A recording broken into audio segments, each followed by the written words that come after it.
This is Chris Markowski from your Wake Up Call. We're going local again here.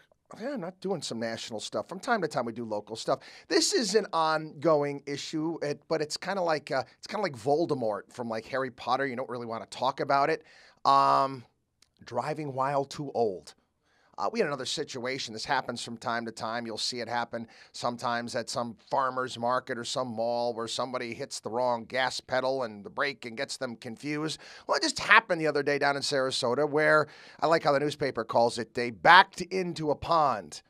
No, they didn't back into a pond. You back into, I don't know, the car behind you when you're trying to parallel park, or you might back into a fire hydrant by accident. They went 100 yards.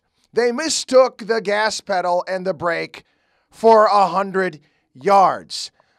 Is there going to become a point in time here where we're going to say, you know what, you might just have to renew that driver's license when you get to a certain age because you might be a danger not only to yourself, but to many others. See you next time.